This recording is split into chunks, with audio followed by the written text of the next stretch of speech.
todos. Muito obrigada pela vossa presença, antes de mais, e agradeço mais uma vez à Associação pela oportunidade de estar aqui, pela oportunidade de trabalho. O tema que hoje trazemos, à primeira vista, parece que não terá nada a ver com o espiritismo, não é? Parece que vem assim de um curso de psicologia ou qualquer coisa assim do género, mas não. A verdade é que, se nós olharmos com mais atenção estes dois temas, a concentração e as memórias afetivas, eles estão no coração da nossa vida espiritual e são, aliás, amplamente tratados, ainda que de forma mais implícita, nas obras de Kardec e também noutras obras, nomeadamente Joana de Ângeles, André Luiz, autores que nós vamos ter muito presentes no trabalho desta noite. E isto porquê? Porque o espiritismo não é apenas um conjunto de crenças ou de explicações sobre o mundo espiritual, ele é, antes de mais, desculpem que eu estou a ver se encontro aqui um rato, que ele foge-me sempre, ele é, antes de mais, um conjunto de conhecimento que nos convida ao nosso melhoramento interno. Então, para isso, nós hoje, este é o menu do trabalho, não é? Nós vamos falar do que é isto, a concentração à luz do espiritismo, obviamente, e como é que as memórias afetivas nos podem ajudar a evoluir. E desde já, o que é isto? Primeiro vamos começar pelas memórias afetivas. O que é isto das memórias afetivas? E, resumindo muito aquilo que a ciência mais recente tem dito acerca deste tema, elas são lembranças associadas a experiências emocionais, e aqui podem ser positivas ou negativas. No trabalho desta noite nós vamos nos focar nas positivas, porque precisamos de positividade, como disse a Ana na prece. Ativam estados emocionais intensos, mais uma vez, positivos ou menos positivos, interferem com todos os nossos processos mentais conscientes e influenciam a nossa memória de curto prazo e a nossa capacidade de atenção. Então nós vemos que as nossas memórias afetivas acabam por ser um instrumento bastante importante. Definimos memórias afetivas, vamos ao segundo conceito do trabalho desta noite, que é a concentração.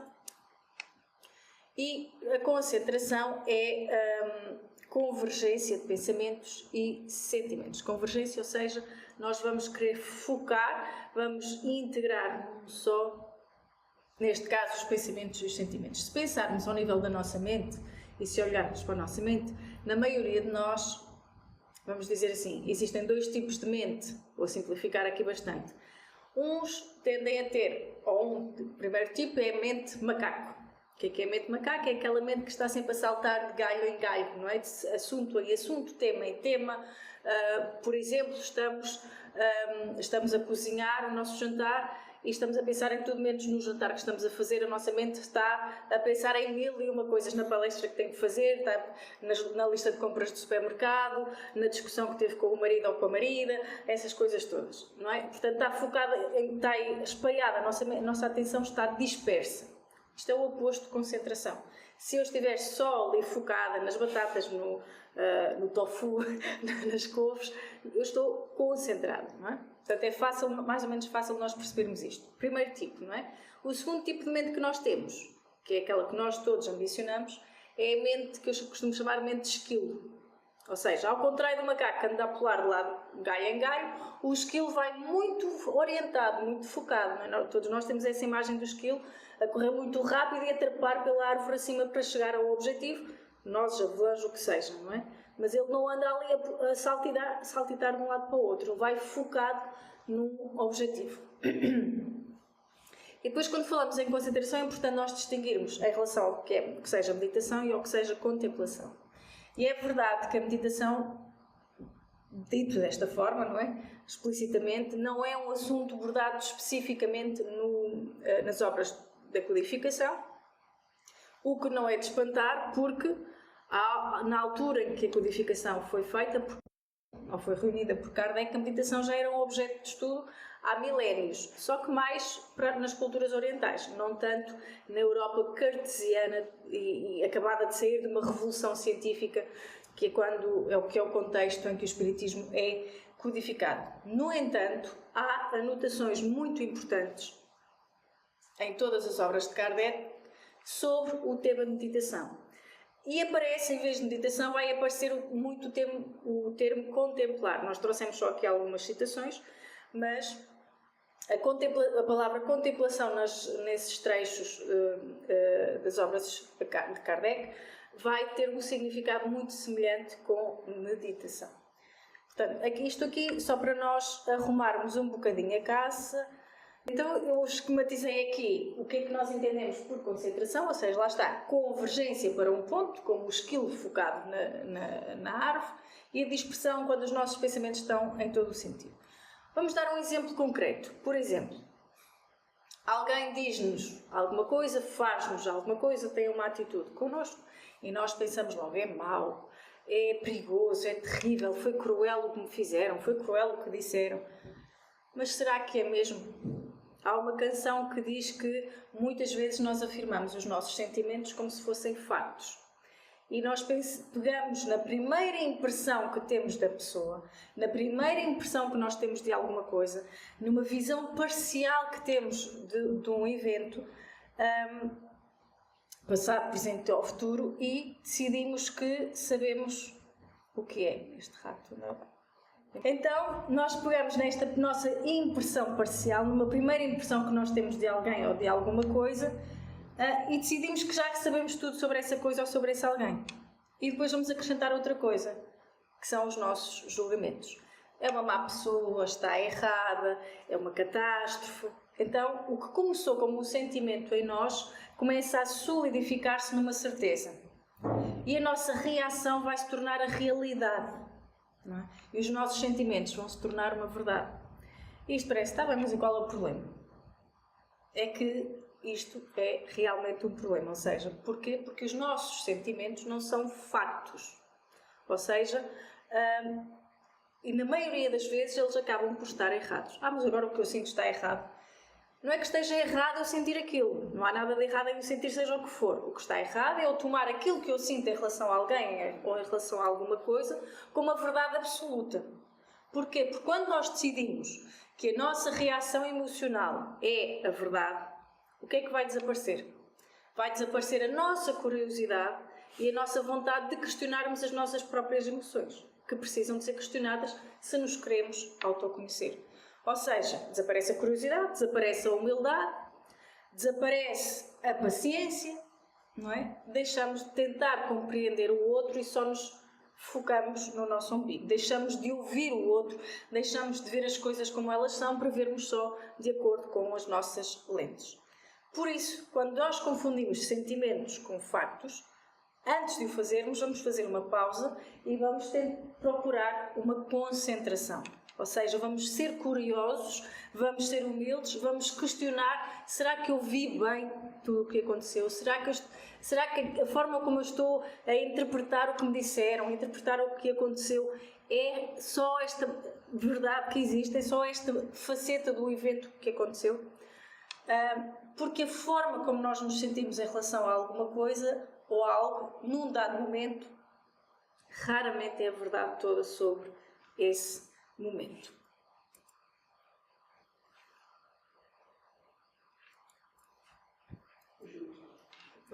Não, mas vai fugir. E no livro Céu e Inferno diz-nos o seguinte, porque é que é importante esta questão de nós questionarmos as nossas emoções. A felicidade dos espíritos bem-aventurados não consiste na ociosidade. A vida espiritual em todos os seus graus é uma constante atividade, mas atividade isenta de fadigas. A suprema felicidade consiste no gozo de todos os esplendores da criação. Consiste também no conhecimento e na penetração de todas as coisas, na ausência de sofrimentos físicos e morais, numa satisfação íntima, numa imperturbável serenidade da alma. Então, como é que eu consigo que a minha alma fique imperturbavelmente serena? Com uma mente macaco ou com uma mente de esquilo? Era para os encarnados a pergunta. Com a mente de esquilo, não é? Não é com uma mente macaca que eu fico com uma mente sempre serena. Então, no amor puro que envolve todos os seres, por causa da ausência de atrito devido ao contacto dos maus e, acima de tudo, diz-nos, na contemplação de Deus e na compreensão dos seus mistérios. Eu não consigo entrar em contacto com as leis de Deus. Eu não consigo, dentro de mim, não é? Na minha consciência, que é onde elas estão, segundo o livro dos Espíritos, se estiver sempre a ser arrastada pela minha mente de galho em galho. Eu preciso disciplinar a mente, como nos vai exortar Emmanuel, disciplinar a mente para me concentrar. Por exemplo, quando chegaram aqui hoje, tinha uma música assim ambiente, umas frases bonitas, para nos ajudar a quê? A deixar os sapatos do mundo lá fora e a concentrarmos, a convergirmos no que vamos aprender, trazer, sentir, trabalhar em nós aqui. Não é? O mesmo nós podemos fazer nos nossos lares. Também deixamos os sapatos à porta, depois dá menos trabalho a limpar, deixamos o mundo à porta e quando entramos na nossa casa, nós convergimos. Lembram-se das setinhas com foco? Convergimos para o quê? Para o bem-estar dentro do nosso lar. E aqui Leon Denis, que é um dos autores que vem falar nesta questão da meditação e da contemplação, ele vai dizer o mesmo. Olhemos atentamente para o fundo de nós mesmos, fechemos o nosso entendimento às coisas externas e depois de vermos habituados os nossos sentidos psíquicos à escuridade e ao silêncio, veremos surgir luzes inesperadas, ouviremos vozes fortificantes e consoladoras, mas há poucos homens que saibam ler em si, que saibam explorar as jazidas que encerram tesouros inestimáveis. O que é que ele está aqui a dizer? Basicamente somos todos macaquinhos e ainda não temos esta mente esquilo trabalhada. O que ele está a dizer é mergulhem em nós mesmos, vamos mergulhar em nós mesmos, vamos afastar, abstrair dos estímulos, da sobrecarga de informação, da sobrecarga de estímulos que o mundo externo nos dá, para nos irmos habituando a este silêncio. E a contemplação e a meditação provocam o despertar das faculdades psíquicas e por elas todo o mundo invisível se abre à nossa percepção, diz-nos ainda Leon Denis no Grande Enigma. Ou seja, nós não queremos, e há muito esta confusão, por exemplo, quando se fala em meditação, é esvaziar a mente. Eu quero é não pensar em nada. Isso queremos todos. Mas será que queremos todos? Porque há uma forma de nós não pensarmos em nada, de uma mente completamente vazia. Estado de coma. Ninguém quer, pois não. A natureza da nossa mente é essa, é pensar. A mente é precisamente isso. A definição de mente é fluxo de pensamentos contínuo. Se isto deixa de acontecer, há alguma coisa séria a acontecer connosco ou com a nossa saúde. Portanto, só mesmo em estado de coma. Portanto, o propósito não é nós esvaziarmos a nossa mente. O propósito é nós disciplinarmos a mente para não sermos comandados por ela. Temos que ser nós o Senhor, o amo da nossa mente e não ela a comandar-nos a nós. Portanto, é uma questão de direcionarmos a nossa mente com carinho e com intenção. É como quando estamos a passear o cãozinho com a trela, não é? Uma coisa é irmos atrás do cão, como eu, não é? Que o cão leva-nos de arrasto e ele é que nos passeia a nós. Outra coisa é nós segurarmos com firmeza e o cãozinho anda ali orientado por nós e não nós arrastados por ele, não é? E isto porquê? Porque não há maior liberdade do que nós termos o domínio sobre a nossa mente, porque isso dá-nos a permissão de nós sermos nós mesmos.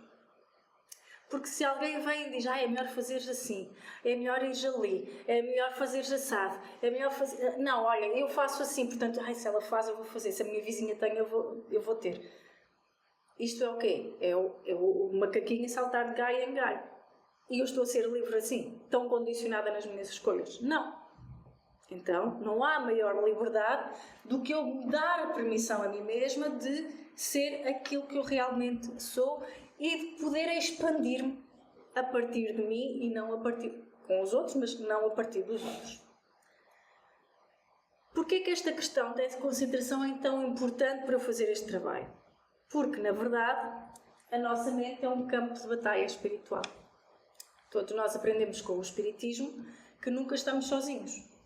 Que os espíritos influenciam-nos continuamente, diz-nos o livro dos Espíritos, para o bem ou para o mal, conforme a nossa sintonia, conforme o nosso interruptor estiver para cima ou estiver para baixo, e é essa sintonia que vai determinar em grande parte vai ser determinada em grande parte pela qualidade dos nossos pensamentos e dos nossos sentimentos. Se a nossa mente está dispersa, se ela está agitada, se ela está cheia de preocupações, se ela está cheia de mágoas, então nós vamos ser presas fáceis para espíritos menos evoluídos. Se pelo contrário eu tenho uma mente mais concentrada, mais disciplinada, se eu tenho um propósito firme, se eu sei bem aquilo que quero, se eu sei o que sou, se eu consigo controlar as minhas reações, se eu consigo ser mais ativa e menos reativa, não estar simplesmente a reagir ao que me fazem, ao que me dizem, ao que me acontece, então eu vou estar menos suscetível se alguém vem a dizer, olha, viste o que ela fez e o que ela disse, mas tu fizeste isto e aquilo e aquilo outro, e eu vou atrás na conversa, daqui a pouco está ali um novelo de lá, mas eu mantenho, a pessoa até pode vir dizer o que mas os meus ouvidos, os ouvidos até podem ouvir, mas a boca não tem que dar continuidade a isso. Então nós seguimos no nosso propósito. Ora, Allan Kardec ensina-nos no livro dos Médiuns que a memória não está no cérebro. Aliás, ainda nenhum cientista a encontrou lá no cérebro, ela está no espírito. Ela acompanha-nos além da morte e é um dos instrumentos da nossa evolução. Parece que eu estou aqui a dar um salto de concentração para a memória, mas já vamos ver como é que elas se ligam. E é através da memória que nós aprendemos com o passado, que nos arrependemos, que nós perdoamos e que nós amamos. E é aqui que entra o conceito do nosso trabalho, das memórias afetivas, que são aquelas que nos tocam Ana, vou ter que te chamar outra vez. Espera que ele aparece e foge. Não, mas é que se eu carrego, ele muda-me o slide. Ele aparece. Já consegui. E aqui... Então, as memórias afetivas são aquelas que nos tocam o coração, que nos fazem reviver, por exemplo, momentos de alegria, de gratidão, de amor verdadeiro. E quando nós cultivamos estas memórias, elas vão se transformar numa espécie de trampolins afetivos. É um pouco quando nós estamos assim com muito sono, e quem gosta e quem bebe, tem esse hábito, bebe café para dar assim um boost, para despertar, a memória afetiva pode ter esse efeito, não é? Ela eleva o nosso ânimo, melhora a nossa disposição e ajuda-nos a enfrentar as dificuldades com mais serenidade. Por exemplo, se eu estou a fazer um luto por um ente querido, eu posso escolher se disciplinar a minha mente, se não a deixar ir arrastada pela dor, não é? Eu posso disciplinar a minha mente para evocar as memórias afetivas positivas em relação a esse ente querido, seja pessoa ou animal. Se eu estou num dia em que estou a sentir mais saudade dessa pessoa, eu vou-me agarrar a essas memórias afetivas positivas para mudar o meu ânimo, para voltar a reviver de uma forma saudável, não doentia, aqueles momentos, aquelas memórias boas que eu tenho dessas pessoas. Porquê?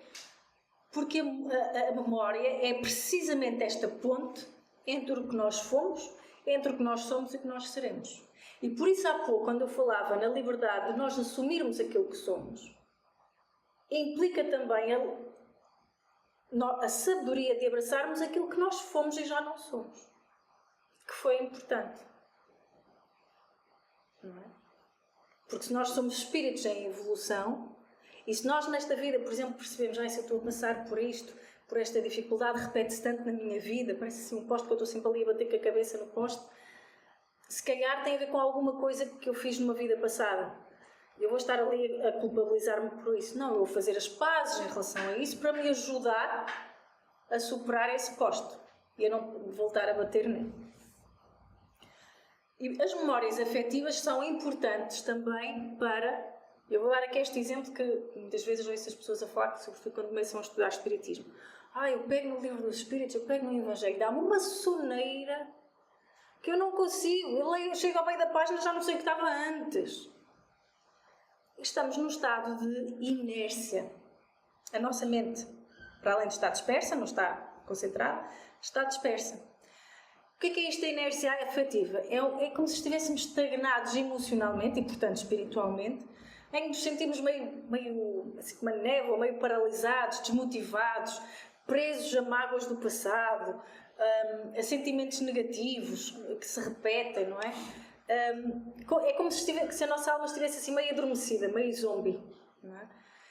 Que não é capaz de reagir com amor. Acontece-nos alguma coisa e nós não reagimos. Como é que nós desbloqueamos esta inércia afetiva? E porquê que isto é importante? Porque isto é um bloqueio que nos impede de evoluir, de perdoar, de recomeçar. Eu já estou preparadíssima para a minha própria vida, já resolvi tudo o que tinha de resolver. Ignoramos ali aquela pessoa que nos fez aquilo e nós ainda nem conseguimos encará-la de frente. Parece ali uma pedrinha no sapato, nós continuamos a andar com a pedrinha no sapato, parecendo que estamos a andar muito ligeiros, mas continua a doer, só que nós ignoramos. Isto é um bloqueio, não é? Impede-nos de avançar.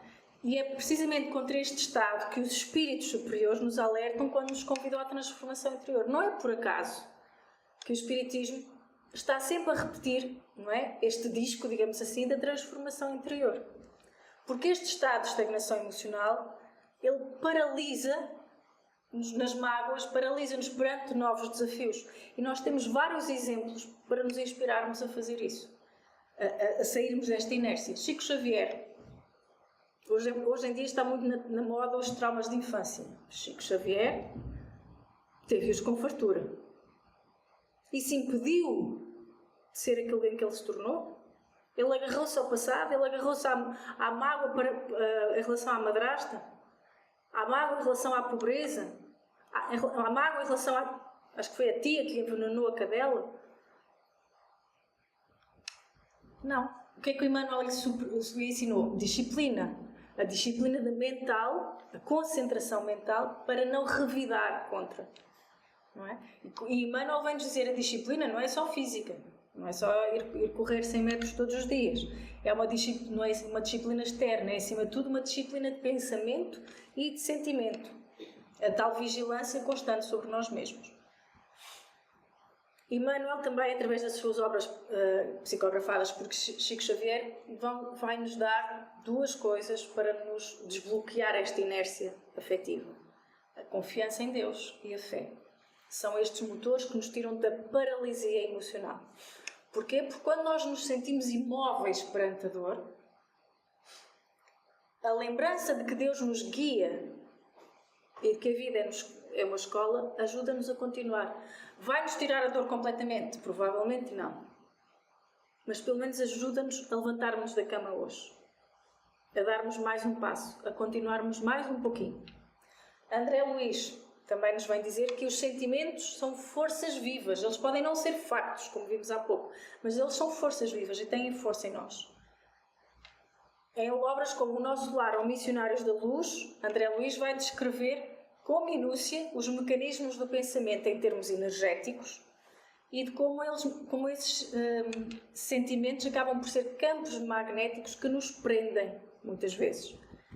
E, portanto, nesta perspectiva, a tal inércia afetiva não é só uma sensação desagradável, não é só uma soneira, é um campo energético estagnado que nos prende a espíritos, muitas vezes afins, mas que dificultam a nossa ascensão. E depois Joana de Ângeles também nos vem falar na necessidade de harmonizarmos as nossas emoções, de escolhermos ativamente o amor, porque sim, o amor precisa de ser escolhido e precisa de ser uma decisão consciente e ativa. E perdoar é muitas vezes então essa chave que nos liberta do passado. Mesmo em relação a pessoas com quem nós gostamos e com quem ainda nos damos bem, mas às vezes ainda está ali assim aquele ossinho travado na garganta, não é? Então, ela vem-nos convidar a desbloquear estes sentimentos, a olhar para dentro de nós com honestidade, a sermos honestos, em primeiro lugar, connosco mesmos, a identificar aquilo que nos prende ao sofrimento e a escolher ativamente aquilo que nos pode dar paz. E isso é um campo onde isso se vê muito bem, é nas nossas relações, nos relacionamentos humanos, não é? Esta relação dá-me paz ou está-me a trazer conflitos? Esta pessoa, o que é que me traz para a minha vida? Traz-me conflitos? Traz-me nhanhanhanhanhã? Ou traz-me coisas construtivas? Porque esses tais bloqueios emocionais vêm em todos os lados da nossa vida, desde a nossa família, da nossa profissão, as pessoas com quem nós nos relacionamos. Portanto, vem de todo o momento em que a nossa mente responde mal ao cotidiano. Ora, os espíritos superiores veem com naturalidade o desejo que todos nós temos em nos emanciparmos em relação ao nosso corpo físico. Isto vem na questão 400 do Livro dos Espíritos. E essa emancipação pode ocorrer em relação a um entorpecimento da nossa própria mente, mas também em relação às qualificações, às qualidades que a nossa mente tem que adquirir. Sejam elas a calma, a concentração, que é o que falamos hoje, a generosidade, a ausência de egoísmo, determinados valores. Ou seja, nós precisamos de uma mente com capacidade de expansão para conseguirmos decidir também a que é que nós vamos dar atenção na nossa vida. Em que é que vamos gastar a nossa energia? Em que é que vamos direcionar a nossa energia? Eu vou usar a minha energia para construir, para me ajudar, ou vou usar a minha energia para fazer o mal, para destruir, para criar conflito, para criar discórdia, para me trazer desgaste a mim mesmo? E eu consigo gerir este espaço da minha mente se eu conhecer bem e gerir bem as minhas emoções. E por isso é que Joana de Ângeles nos diz que meditar significa reunir os fragmentos da emoção num todo harmonioso, que elimina as fobias e as ansiedades, liberando os sentimentos que encarceram o indivíduo e impossibilitando-lhe o avanço para o progresso. Quantas vezes nós nos sentimos sobrecarregados só de pensar nos problemas que temos? Cada acontecimento vai ter uma reação nossa. Cada acontecimento e cada reação nossa vai ocupar um espaço na nossa mente. A boa notícia disto é que eu posso escolher como é que eu vou reagir a esse acontecimento. E é aí que entram estas 3 perguntinhas mágicas que vão ditar a minha reação a esse acontecimento. O que é que eu sinto em relação a esse acontecimento? Justifica-se esta forma como eu sinto? Lembram-se há pouco falar na curiosidade que temos de ter em relação aos nossos próprios sentimentos? Como é que eu posso melhorar? Se eu estou a reagir com raiva, se eu estou a reagir com mágoa, se eu estou a reagir com amargura, como é que eu posso melhorar isto? Desbloqueando. Como é que eu desbloqueio? Desvalorizando o que eu não aprecio e pensar mais vezes no que gosto. É simples, não é? Então aquela pessoa disse-me aquilo, fez-me aquele outro. Mas aquela pessoa que me disse uma coisa e que me fez uma coisa que eu não gosto, ela também tem qualidades que eu gosto, que eu aprecio. Porque todos nós não somos todos só qualidades, nem somos todos só defeitos. Então, tal como Jesus naquele episódio em que desancou Pedro por ele ter ido, porque eu tinha mandado ir ajudar uma família e ele veio de lá sem ajudar a família porque achou que as pessoas eram inadequadas e tudo mais. O que é que ele disse? Ajuda sem olhar a quem. Então, nós quando olhamos para alguém que nos magoa, não temos que abraçá-la de imediato e enchê-la de beijinhos e flores, não é isso que eu estou a dizer. Mas não vamos, se calhar, focar naquilo da pessoa que nos magoa e vamos focar nos aspectos dessa pessoa que nós gostamos. E desvalorizamos o resto. Eu já sei que aquela pessoa vem. Eu desvalorizo essa vertente dessa pessoa. Mas se calhar essa pessoa é uma pessoa que está sempre disponível. Pronto, eu gosto disso, então eu vou valorizar isso. Concentrar a mente. Em que é que eu estou aqui com a minha mente concentrada? Eu estou concentrada em ver o bem, em paz, em ter eu paz, porque se eu me vou concentrar naquilo que eu não gosto nas pessoas, eu não vou ter paz. Eu sento para meditar e vou ficar ali a remoer. Ela disse isto, ela fez aquilo, e não tenho paz nenhuma. Não dou liberdade à pessoa para ela ser como ela e ainda fico preso à forma como aquela pessoa é. Lembrando que a memória está no espírito. Então, como é que eu faço isto? Como é que eu desbloqueio em outra forma? Uma forma é esta, não é? Desvalorizar o que eu não aprecio e pensar mais vezes no que gosto. Uma segunda forma, vai soar bem esta, prometo. Relaxe. O que é isto de relaxar? Ora, as memórias afetivas que nós temos estado aqui a falar, elas são como trampolins, não é? Quando nós lembramos algo que nos dá alegria, e lá está, quando dá tal soneira, quando eu pego no Evangelho, eu vou pensar assim, trampolim. Então vou buscar uma memória de algo que me dá alegria. Nem que seja a memória das hortênsias que floriram tão bem em maio. Este ano as hortênsias floriram muito bem. E aquilo dá-me alegria. Eu penso naquilo, trago um bom ambiente para a minha mente, consigo concentrar-me mais facilmente. Era muito diferente eu entrar aqui na associação com aquela música que estava no início, ou se eu entrasse aqui a dar com heavy metal, com Metallica ou com Pimba ou o que fosse. Era muito diferente o ambiente que me vinha, a impressão mental com que eu ficaria, não é? Então, quando eu lembro de alguma coisa que me dá alegria, o meu campo vibratório vai elevar-se. Quem é que ganha com isso? Eu ganho com isso. Então, são-nos propostos 3 passos. Primeiro, sair da tal apatia emocional. Era o que Emmanuel fez ao Chico quando ele começou a entrar em depressão. E Emmanuel teve uma receita mágica. Vai lá passear na favela. Passa-te a depressão no instante. Não foi? Que Emmanuel sugeriu ao Chico, não foi? Cá com meias medidas.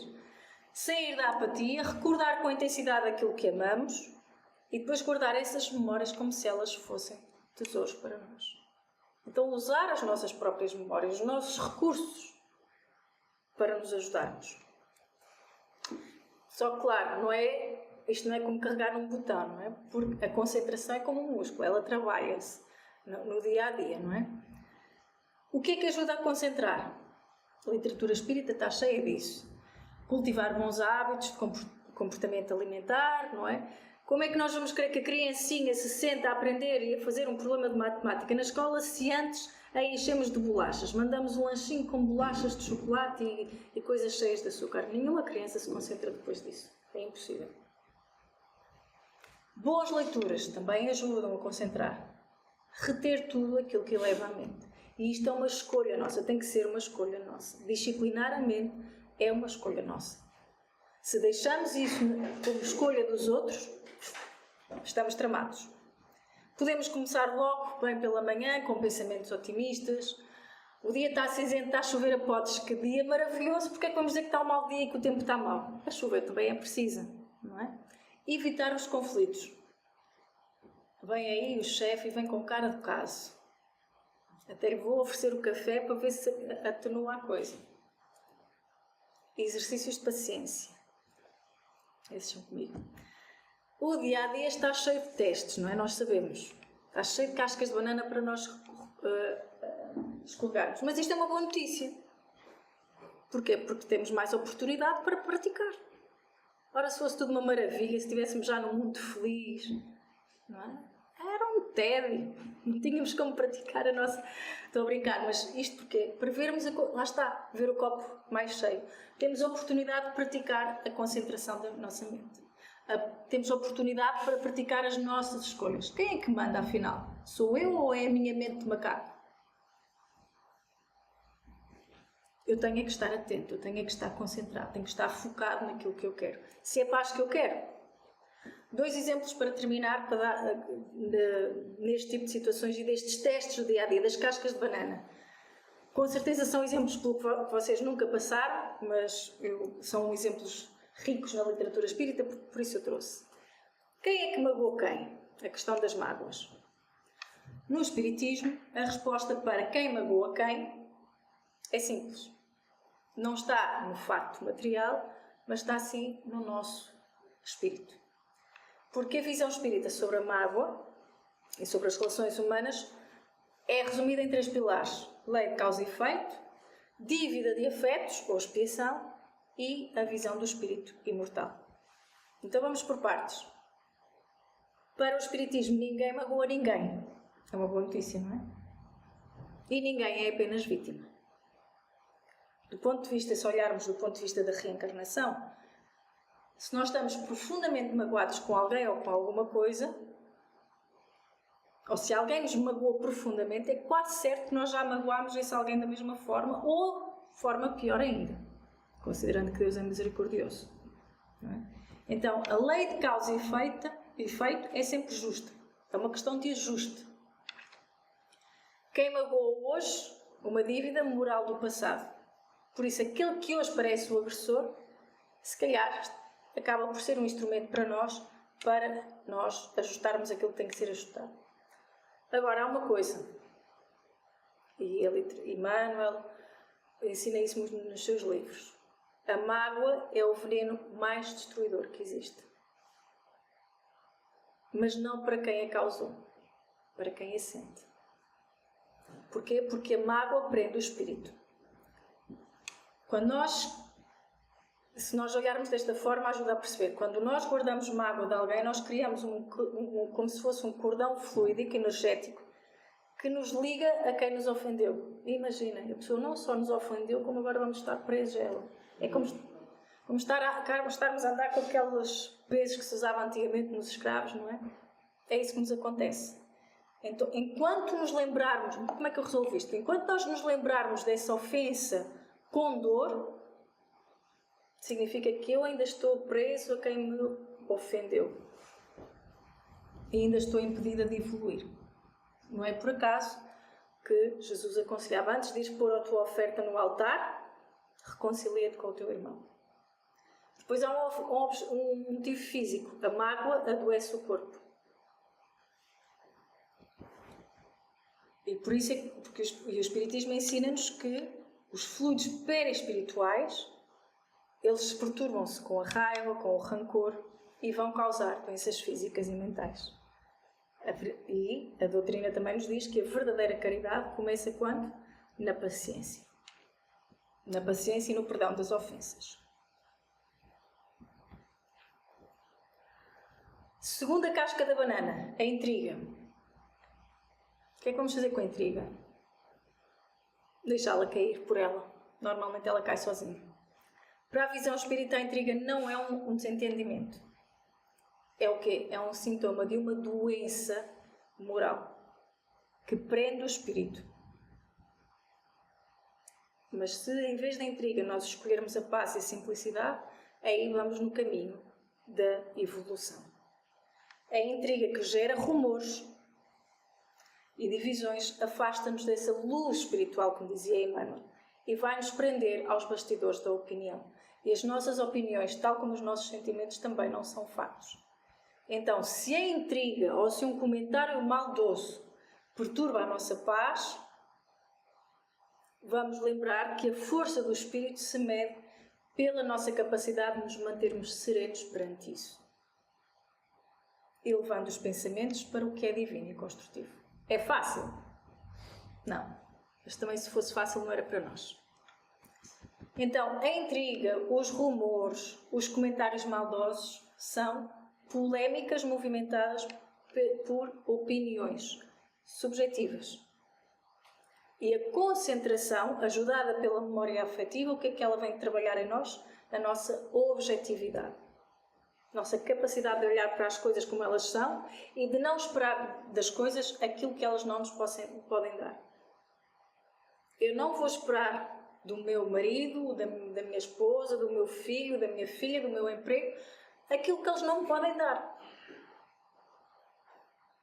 Eu gostava muito que o meu emprego me permitisse fazer uma viagem à África todos os meses. Não permite. Não permite. Não posso esperar ter essa expectativa em relação ao meu emprego. Porquê é que eu vou me estar a martirizar por uma coisa que não é para isso? Eu tinha escolhido outra profissão. O mesmo então se passa com a intriga. Então, vamos sair da nossa inércia emocional usando as memórias afetivas como trampolins, isto para resumir, lembrar o que muito amamos para nos ajudar a convergir e a ampliar sentimentos. Isto é fácil de perceber. Os pais em relação aos filhos, normalmente todos realizaram sacrifícios em prol dos filhos. O que é que eles fizeram? Os pais desentenderam-se um com o outro, tiveram dificuldades pelo caminho, mas superaram, mas não superaram. O que é que pensavam no momento em que era preciso superar? Os filhos. Os filhos eram motivo para convergirem na superação das suas dificuldades. Arquivar memórias felizes, iluminá-las, mantê-las presentes para nos ajudar a continuar e a suportar o que temos de suportar. Ver a vida como uma passagem, mas não uma passagem inútil, e como um espaço onde nós podemos aprender a cultivar a paz e a alegria, a sabedoria e o amor, como escolhas nossas. E, resumindo então o que estivemos a fazer, concentração e memórias afetivas não foi um desvio nas temáticas espíritas, têm a ver com a aplicação prática dos ensinamentos de Kardec na nossa vida. A concentração ajuda-nos a sintonizar com o bem, as memórias afetivas ajudam-nos a manter o coração aberto e os dois são exercícios que nos preparam para a meta da vida da espírita, que é a nossa reforma íntima e a pensarmos tudo aquilo que nos existe como ferramentas de evolução. Muito obrigada pela vossa atenção.